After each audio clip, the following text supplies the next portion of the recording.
ഈ അടുത്തൊന്നും ഇനി ജേർണൽ ചെയ്യണ്ട. കുറേ കഴിഞ്ഞിട്ട് ജേർണൽ ചെയ്താൽ മതി എന്നൊക്കെയായിരുന്നു പ്ലാൻ. വേറൊന്നുമല്ല, ഞാൻ കഴിഞ്ഞ ദിവസം കുറേ ജേർണൽ അടുപ്പിച്ച് ചെയ്തായിരുന്നു.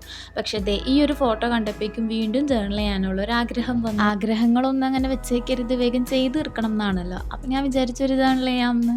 പൊതുവേ അങ്ങനെ കുറേ ജേർണൽ ചെയ്യാനൊന്നും ഇഷ്ടമുള്ള ഒരാളല്ല. പക്ഷെ എന്താണെന്നറിയാൻ പാടില്ല, ഈ ഇടയായിട്ട് ജേർണലിനോട് ഒരു പ്രത്യേക തരം ഇഷ്ടമുണ്ട്. ഈ ഒട്ടിക്കണ പാറ്റേൺ പേപ്പറൊക്കെ ഞാൻ തന്നെ ഉണ്ടാക്കിയതാണ് കേട്ടോ.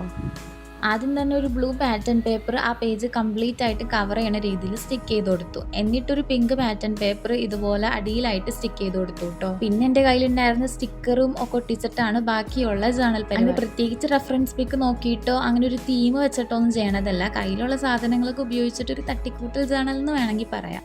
ദേ ഈ കാണുന്ന സ്റ്റിക്കറില്ലേ, ഇതെനിക്ക് ഭയങ്കരമായിട്ട് ഇഷ്ടപ്പെട്ടു കേട്ടോ.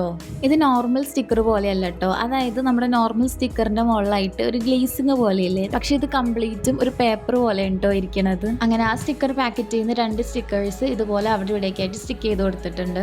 പിന്നെ എൻ്റെ കയ്യിലുണ്ടായിരുന്ന ഈ പേൾ സ്റ്റിക്കർ ആ പോസ്റ്ററിന്റെ താഴത്തും സൈഡിലും ആയിട്ട് സ്റ്റിക്ക് ചെയ്ത് കൊടുക്കണ്ട കേട്ടോ. പിന്നെ കയ്യിലുണ്ടായിരുന്ന ഓരോ സ്റ്റിക്കറൊക്കെ ഉപയോഗിച്ചിട്ട് ബാക്കിയുള്ള പോർഷൻ കംപ്ലീറ്റ് ആയിട്ടും ഫില്ല് ചെയ്ത് കൊടുക്കണ്ട കേട്ടോ. അതൊക്കെ സ്റ്റിക്ക് ചെയ്തതിന് ശേഷം ഈ കോട്ട് ലേബിൾ ബ്ലാങ്ക് ആയിട്ടുള്ള ഈ ഒരു സ്പേസിൽ സ്റ്റിക്ക് ചെയ്ത് കൊടുക്കുന്നുണ്ട്. പിന്നെ ഇതിപ്പോൾ സ്റ്റിക്ക് ചെയ്യണ ഈ ഒരു കോട്ട് ലേബിൾ ഞാൻ തന്നെ ഉണ്ടാക്കിയതാണ് കേട്ടോ. അങ്ങനെ ഓരോന്ന് ഒട്ടിച്ച് നമ്മുടെ ജേർണൽ ഇവിടെ കംപ്ലീറ്റ് ആയിട്ടുണ്ട്. അപ്പോൾ ഫൈനൽ ലുക്ക് ഇഷ്ടപ്പെട്ടതിനാൽ ചാനൽ സബ്സ്ക്രൈബ് ചെയ്യാം കേട്ടോ.